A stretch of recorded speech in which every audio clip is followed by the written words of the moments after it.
Leviticus chapter 20. If you need a Bible, please raise your hand, and we will get you one here in the front. We've been going through Leviticus. We're in the second half of Leviticus and nearing the end. And where we're at is this is a wonderful book. And here's what we're learning. We're learning, for instance, in Leviticus chapter 19, God was telling his people, these things are not right. And he gives them a list. It's a specific list. And then in chapter 20, what he does is he gives them the penalties for doing those things. So first he told them, don't do these things. These things are not right. And then he says in chapter 20, these are the penalties for doing those things. So don't do those things. And some of these penalties are harsh. We'll get to that, and we'll explain why they're so harsh and all of that. But this is a good rule of thumb, as they say. Now, I am about to say something right now, and as I look around the room, I'm the only parent in here. So when I say something about a parent, you might tend to go, well, I'm not a parent, so it doesn't apply to me. And probably the majority of you will not remember the majority of things that I say. Generally speaking, it's been proven that you'll hear the first thing I say, and then you'll hear the last thing I say. Everything in between is kind of fuzzy and gray, and who remembers that? But then there are those times in your life where somebody says something and it sticks. And that might be one of these moments, and so that's why I tell you what I'm about to tell you. It's a good rule of thumb as a parent to tell your kids. This could even apply if you are maybe you're a team captain. Maybe you're debate team and you're the team captain, or you're volleyball, or whatever sport you might play, or maybe you're a leader at work or in some other instance. But it's always a good thing to tell people exactly what you want or the way that you want it done. You give them the expectations. And then in this case, in the case of a parent and their kid, this is what God is doing. He tells his kids, his children, he says, this is what I want you to do in chapter 19. Then in chapter 20, he says, listen, if you break these rules, these are the penalties. I share that with you because I spent a lot of years, I would get frustrated at my kids. Like they would do something, and I'd be like, man, what is wrong with you? Don't you know? And I would just, start going into a lecture. You know how dads do, right? Go into a lecture, and I'm a Bible teacher, so it's like an hour-long lecture with 5 main divisions and sub-points, and I'd take an offering at the end or whatever. And it was like I can scold. You want a lecture? I got a lecture. And then it hit me that oftentimes they didn't know what they were doing wrong because I hadn't explained that.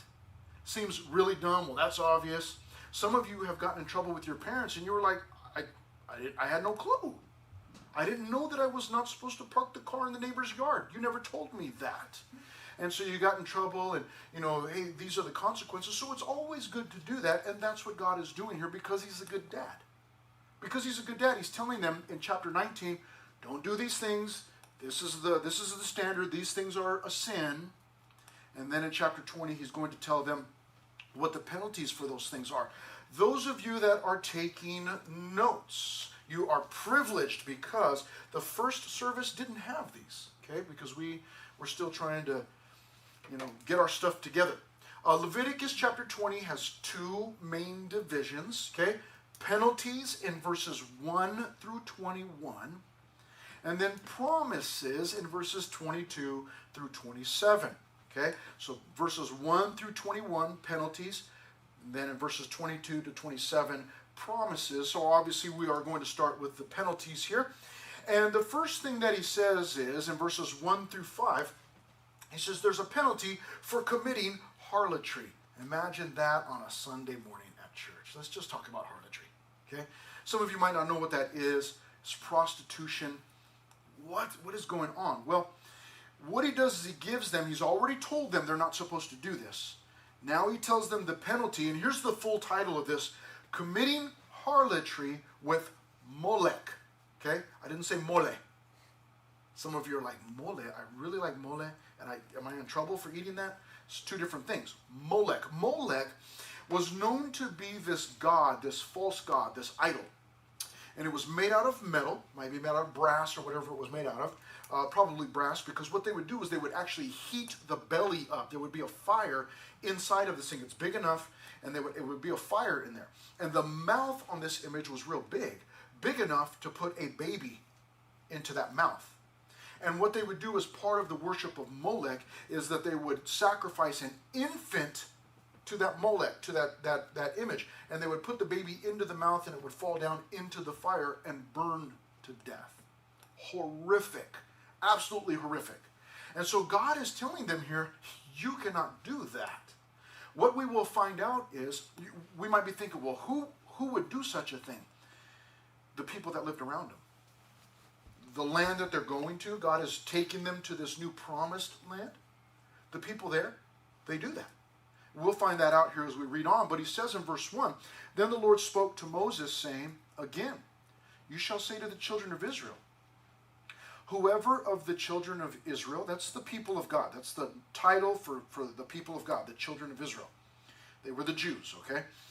Or of the strangers who dwell in Israel, who gives any of his descendants to Molech, he shall surely be put to death. The people of the land shall stone him with stones. And I think that all of us could look at that and go, yeah, I agree. If you are killing babies like that, then you just deserve to be put to death. And so it's brutal. It's a harsh punishment, obviously. And then the way that the individual was to die, the community was actually, they were supposed to get together with stones, okay, and throw them at the individual until the individual died. Now, some of you are thinking that's not a big deal. Me and my friends, when we were little, we used to go into the field and we'd throw rocks at each other. I never died. Well, he's obviously not talking about pebbles or things like that. He's talking about rocks meant for killing, and so it's a horrible way to die. But obviously, if this individual is sacrificing their descendant, their baby, then this is a fitting punishment. Verse 3, he still continues to talk about this act of worshiping Molech. He says, I will set my face against that man. God says, I don't approve. And will cut him off from his people, because he has given some of his descendants to Molech. And then he says, to defile my sanctuary and profane my holy name. So God was concerned about his sanctuary and his name. And we'll talk about his name in just a moment. But what is a sanctuary? Anybody know what a sanctuary is that can tell us what a sanctuary is? You're like, I know what it is. There's no way I'm talking in this class. Somebody might look at me. A sanctuary is a safe place. Okay? Maybe for you it's your room. Maybe that's your sanctuary. Stuff's going down, stuff's going wrong, mom, dad fighting, whatever. You retreat to your room. It's quiet in there. Put your headphones on, music, whatever. Sanctuary. Okay? For some of you, like it is in my house, I got a small house, big family, it might be the bathroom. Like the only place I can find any peace is in the bathroom. And I'm either going to the bathroom for a really long time or I'm showering for a really long time. That becomes a sanctuary. For us as Christians, this also is a sanctuary. Right now, most of you probably have family members that are in the main building in the sanctuary. Sometimes we call it the main building or we call it the main sanctuary, because that's a sanctuary. But this also is a sanctuary. This little brown shoebox that you and I are sitting in right now, this is a sanctuary. Why? Because it's protecting us from the outside world. Cars going by on Scott. We don't know what's going on out there. This place is a sanctuary because we're able to come in here. We're not distracted by, maybe little brother, little sister, unless they're in here with you. Sorry. But, you're not distracted by those things, cars going by, dogs, running around or whatever, kids screaming on the playground. We don't hear any of that. So we're able to just concentrate on what we're doing here, what's being said. It's a sanctuary. And God says here, he says, I don't want you doing this with Molech because it's going to defile my sanctuary. Now it's interesting because at the time that God is saying this, they have a portable church. It's a portable meeting place. It's a tent. It's a big tent. It's a nice tent. It's a fancy tent. It's not like the little nylon ones that you and I use, but still. So what he's talking about here is sanctuary. Let me say this real quickly. This will explain it. If you and I didn't have this room and we were meeting out on the back lawn, there's a big grass area back there. Would we have a sanctuary back there? It's a trick question. Anybody know? Would we have a sanctuary back there? We would have a sanctuary. You and I, together, we're the sanctuary.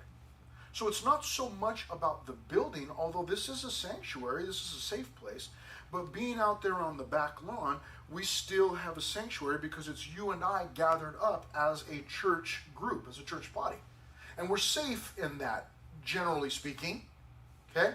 We're safe to share with one another, love one another, share, problems and issues that we have. We can share those with our friends, and hey, I need you to pray for me. It becomes a sanctuary. And God is concerned that this worship of Molech at this time, that it would defile that, or that it would make it dirty. So he says, don't go there. Don't worship Molech that way.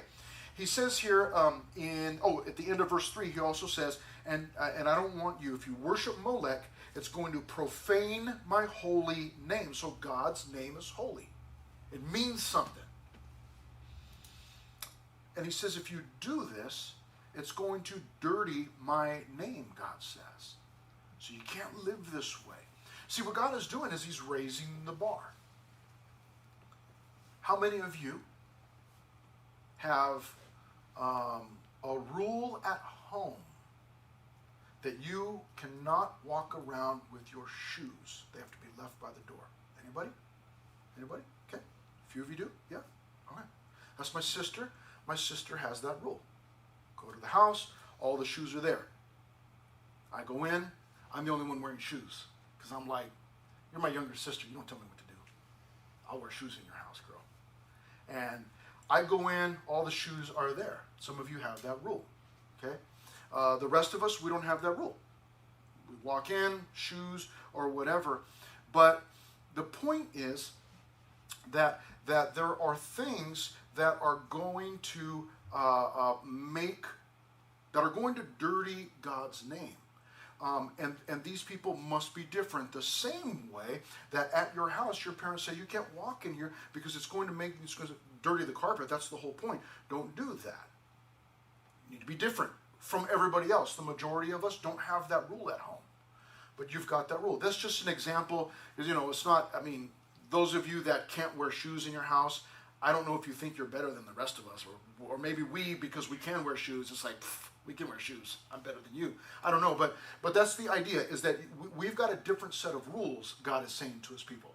We don't do this because it's going to mar his name. Verse 4, and if the people of the land should in any way hide their eyes from the man when he gives some of his descendants to Molech, and they do not kill him, then I will set my face against that man and against his family, and I will cut him off from his people, and all who prostitute themselves with him to commit harlotry with Molech. There it is, committing harlotry with Molech. God considers it an offense to him. And he says it's just like prostitution or harlotry. He says you can't do that. God is saying you're cheating on me.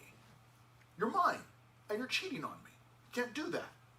Now, what he just said there in verses 4 and 5 is this, that if the people, if there's somebody that's worshiping Molech, they're sacrificing their baby to Molech, and other people around them see them doing that, the people around them need to say something. They need to stop that individual. If they just turn a blind eye, say, well, I didn't see anything, so, I'm not responsible. He says, then they'll be held responsible for that also. They'll be guilty also. That's tough, isn't it? Because all of us see things. We know when things are going on, and sometimes it feels easier to just act like I didn't see it. Well, if I just pretend like I didn't see it, then, I won't be responsible. That's one of the big reasons why our world, and we might even say our country, or maybe let's just even say Southern California, that's why we're living the way that we are. That's why sin is just out in the open, because everybody wants to just pretend like, well, I didn't see it. I don't want to deal with it. And nobody wants to see it. Nobody wants to deal with it. God says you can't have that kind of an attitude. You've got to be willing to correct that. And he says if people, if they just turn a blind eye and they don't say anything, he says they're going to be responsible also.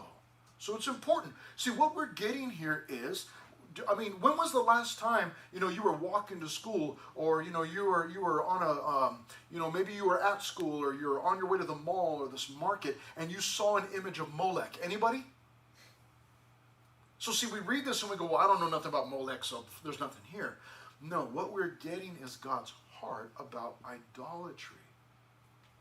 And we understand that God doesn't want idols worshipped, especially when it involves the killing of babies. So we see God's heart here. No, we don't see a Molech, but people do sacrifice their babies still to different things. Like, man, I don't, a young lady gets pregnant, but she's thinking, well, you know what, I was planning on finishing my education, I want to get my doctorate, I'm trying to, buy my car and, have my life, and so, you know what, I don't think I'm going to have this baby, and she aborts the baby. We're getting here, we understand that in God's mind, in God's heart, what God wants is for her not to do that babies shouldn't be sacrificed to idols, okay?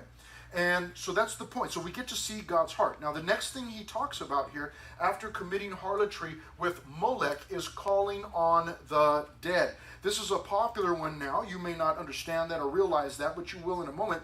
Verse 6, and the person who turns to mediums and familiar spirits to prostitute himself with them, I will set my face against that person and cut him off from his people. Mediums and familiar spirits. The word familiar spirits, and they both are very closely related, mediums and familiar spirits.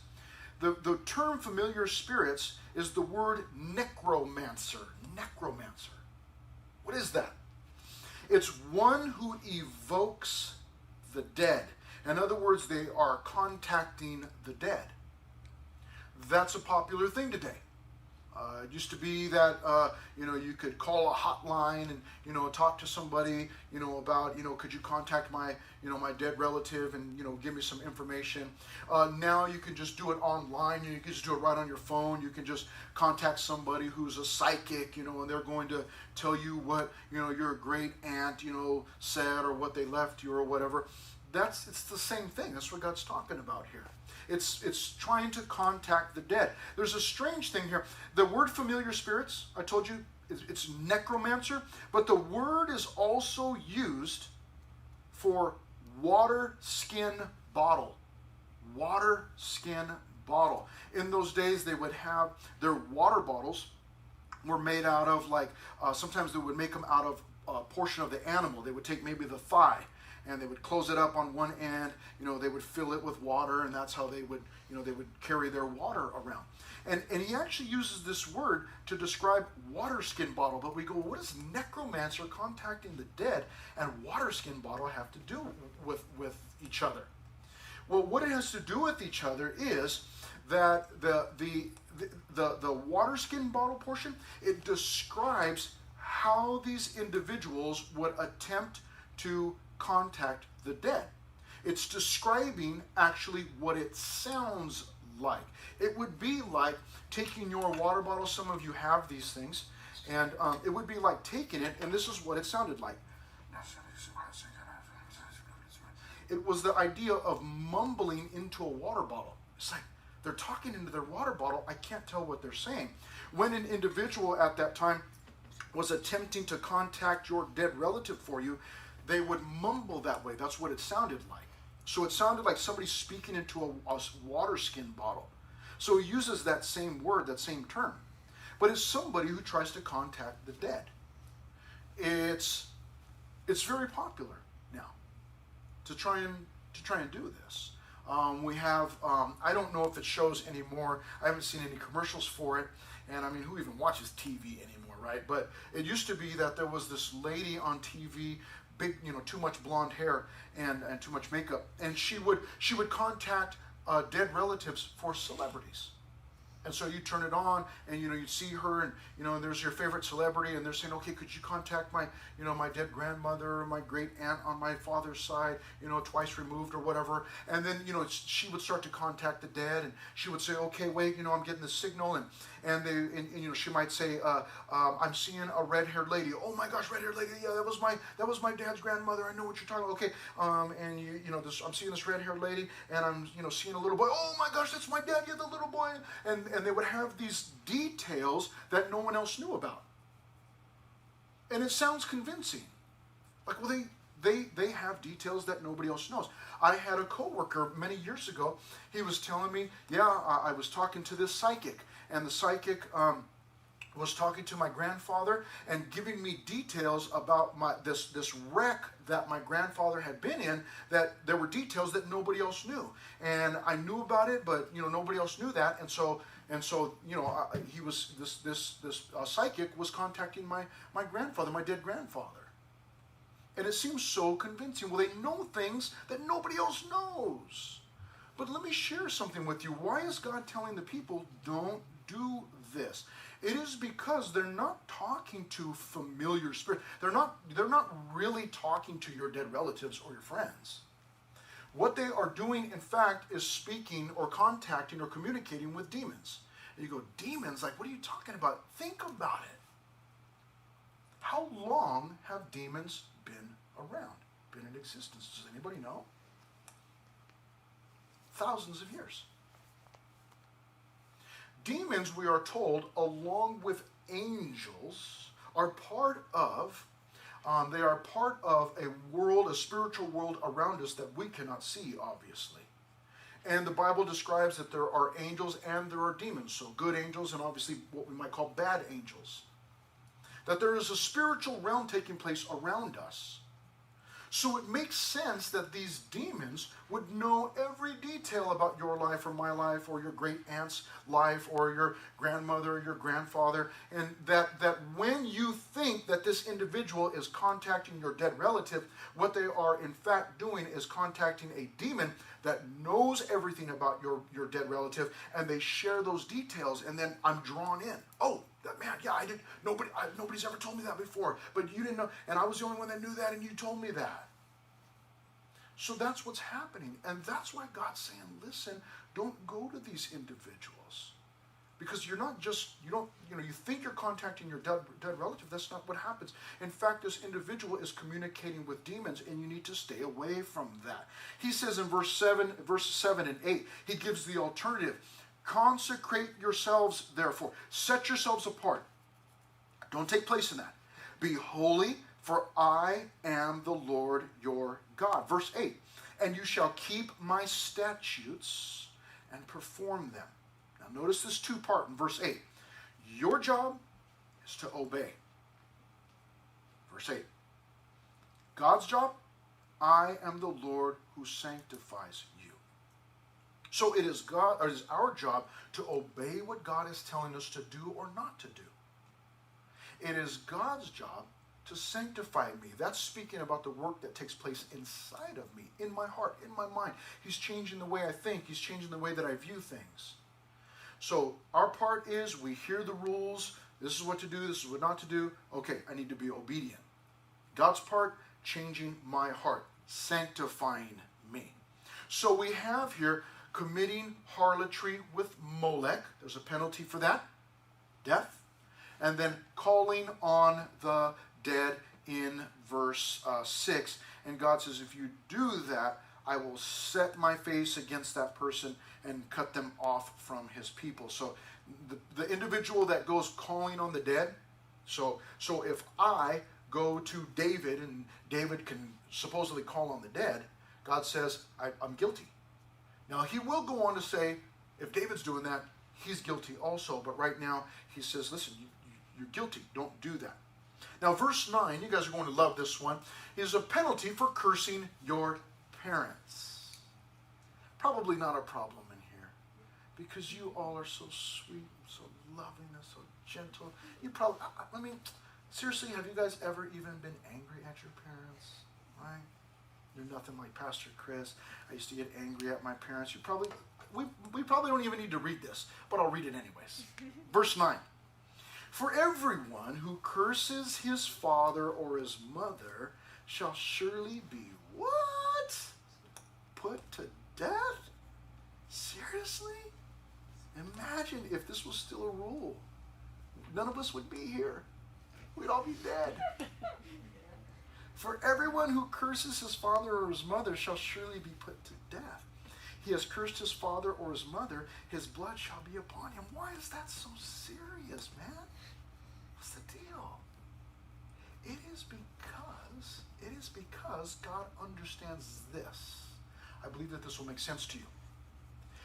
As goes the family, so goes the nation. Whatever is happening in the home, maybe it's secret, will eventually come out. And it will become normal. See, that's what's happening in our world right now. Is families, God's vision for the family has broken down, and it's resulting in godless people, which obviously brings society down. God has set up the position of father and mother. They are his representatives in the family unit. So it's important that we respect them. It's important. God's sharing that with them. If things break down in the family, they will break down in society. You and I need to understand that families are important to God. It might be, no doubt, in this room, and I don't know all of you, but it may be that there are some what we call broken families, whatever that means. My family is not a broken family. My wife and I are still there, and there's no step, this or that. But I mean, what does that mean? I mean, if you ask me, I'd say, nah, we're pretty much a broken family. We got all kinds of issues and problems. I mean, what does that mean? But you guys understand what that term means, broken family, where, you've got, a mom or a dad or stepmom, stepdad or whatever, and you got, different families or blended families and all those different things.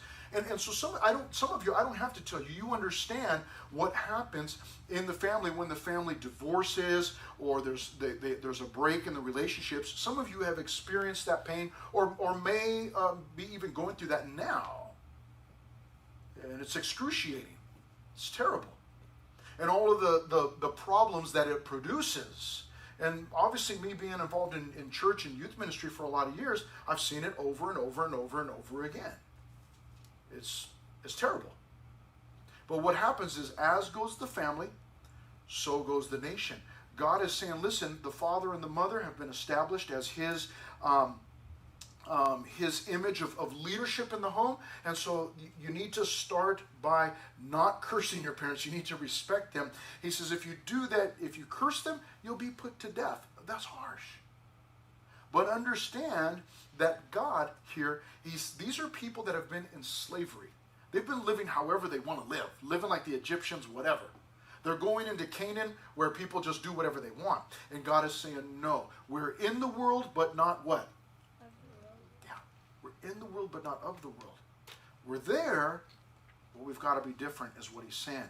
So it's important. Now, obviously, there's no law for us that, you can't curse your father or your mother, you'll be put to death, because if there was, the world would look much different. But you and I get a glimpse into the heart of God, that God wants us to respect our parents, to not curse them, but to love them. Now, I want you to understand that he didn't put any qualifiers on there. He didn't say, listen, don't curse your father and mother unless he or she is really a jerk. He didn't say that. Don't curse them unless they won't give you a ride to the mall. He didn't say that. Well, don't curse them unless they won't buy you a car. Then it's okay. He didn't say that. It's just across the board. Do not curse your father or your mother. Respect them. Well, they're not respectable people. Listen, that's not your job. Your job is just to do what God's telling you to do. That's my job. Just do what God's telling me to do. What they do, nothing I can do about that. All I can deal with is what I do. And what I need to do is respect my father and my mother. He says, if you don't do that, if you curse them, you'll be put to death. He has cursed his father or his mother. His blood shall be upon him. Now, verses 10 through all the way down to verse 21, we will move through quickly. but he gives penalties for committing sexual sin.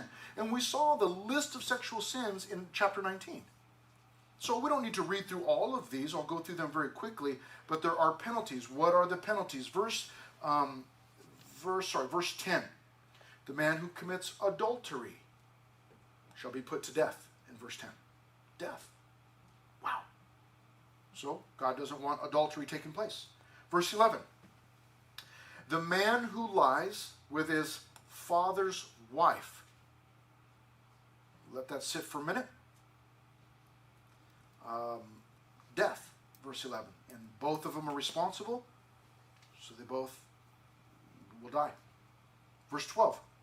If a man lies with his daughter-in-law, God says he's to be put to death. It's a perversion.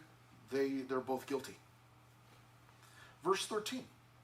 If a man lies with a male, as he lies with a woman, they've committed an abomination, death. Verse 14. If a man marries a woman and her mother, they shall be burned with fire, both he and they, that there may be no wickedness among you. In other words, wipe it out. This is harsh. This is harsh. But you see, we get a glimpse into the heart of God. Do you think that God approves of our society? I don't think so. And while we don't have these laws anymore, imagine trying to reinstate these laws. No way. You can't do that. Why? Because everything that we do is so normal. All of this stuff. Now, you may be thinking, like, why would people do this? Look at verse 15, verses 15 and 16. If a man mates with an animal, and then he goes on to say in verse 16, if the woman mates with an animal, they're to be killed. Like, why would somebody do that? Well, because where they came from in Egypt, anything goes. Where they're going to in Canaan, anything goes. Where you live in Southern California, anything goes. Love is love, we're told. And whatever feels good, do it. As long as you're not hurting somebody else, it's okay to do it. You understand? The standards, we have no standards in Southern California, man. We've got no standards. These are God's standards. So regardless of what society says around us, we understand what God's heart is on these matters. God says, listen, you're not to be doing these things. Verse 17, if a man takes his sister, gross, right? They shall be cut off. Verse 18, if a man lies with a woman during her sickness and uncovers her nakedness, some of you may have a different translation. The politest way to put that is during her time of the month. If they do that, they'll be cut off. Verse 19, you shall not uncover the nakedness of your mother's sister. What is that? My mother's sister. That's your aunt. Gross? I know. But they did not know that. It says they'll bear their guilt. If a man lies with his uncle's wife, uncle, that's my aunt. Can't do that. God actually says in verse 20, if they do that, they'll die childless. So in that case, the society around them doesn't do anything to penalize them. Evidently, God steps in and causes them to die childless. Verse 21, if a man takes his brother's wife, it's an unclean thing, they shall be childless. So penalties for those things. So we get a glimpse, again, into what God considers sexual sin, what's right, what's not right, and all those different things. And now we walk out of here with some new standards. Like, okay, I understand what God desires. Promises. Let's finish this thing up. Promises. Verse 22. He's going to talk to them about keeping their commitment to God. You shall therefore keep all my statutes. Okay? So these are the bad things. Therefore, keep all of my statutes. Look what he says here in verse 22. Keep my statutes and all my judgments and perform them, that the land where I am bringing you to dwell may not vomit you out. So he says, if you do these things, I'm going to cause the land to push you out. Verse 23, and you shall not walk in the statutes of the nation which I am casting out before you. For they commit all these things, and therefore, God says, I abhor or I hate them for doing these things. So God says, where you're going to, they do all of this stuff. different people that they're with, hooking up with, and even animals and the people of, just different family members, all this craziness. And isn't this a trip? Think about this. God is telling them you need to be different. But I want you to understand where he's sending them, the people all live this way. So why would God even send his people there if they live that way? Isn't that strange? Why? Because as I said last week, God wanted his people to be a light, a lighthouse. What does a lighthouse do? A lighthouse shines best in the dark. A lighthouse isn't much use during the day. I mean, it is, but at night is when it's at its fullest, at its best. And that's what God wants his people to be. And it's no different. Today, God still wants us to be a light. So are you on the lacrosse team where everybody's always cussing, foul mouth, talking about each other's mamas and whatever else, all the different things? I know how it goes. I didn't get saved till I was 20. I know how it goes. Talk trash, say this, that, all the different talk, all the guys get together, they talk about the girls, oh yeah, this and that, oh, did you see, and they go through all this stuff. Because, does that mean you need to quit the lacrosse team? No. Unless you're being drawn into their sin. But what God prefers is that you stay there and you're a lighthouse. In that dark, nasty environment, you stay there and you shine the light. And you say, look, man, don't mix me up in all your stuff because I'm serving the Lord.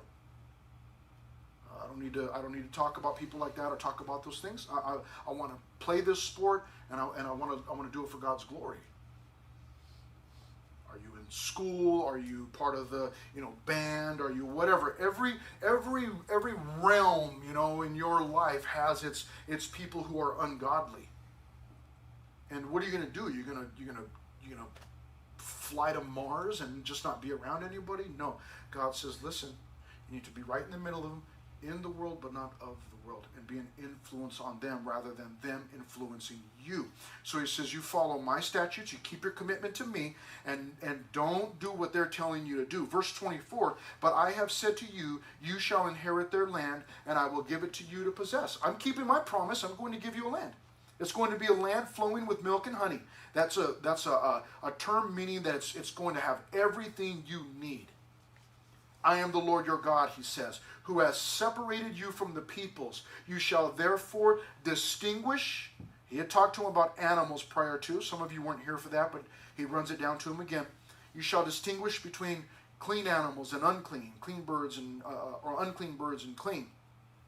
You shall not make yourselves abominable by beast or by bird. So don't do anything with these animals.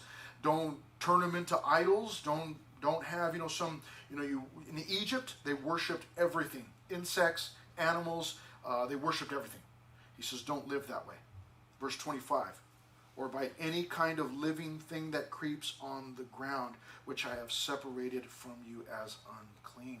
And you shall be holy to me, for I, the Lord, am holy, and have separated you from the peoples, that you should be mine, God says.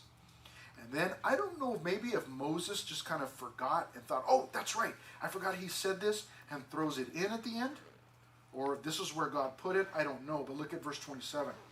A man or a woman who is a medium, or who has familiar spirits, shall surely be put to death.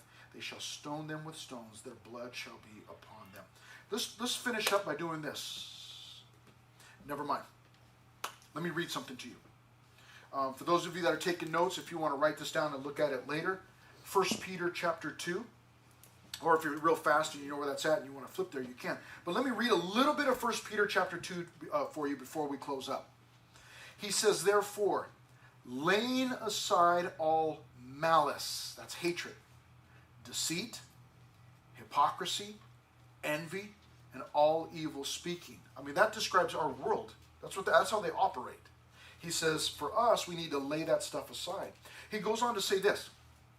He says in verse 4 of 1 Peter chapter 2, verse 5, you also, as living stones, are being built up a spiritual house, a holy priesthood, to offer up spiritual sacrifices acceptable to God through Christ, through Jesus Christ. He then goes on to say in verse 9, but you are a chosen generation, a royal priesthood, a holy nation, his own special people, that you may proclaim the praises of him who called you out of darkness into his marvelous light. In verse 11, he calls us sojourners and pilgrims.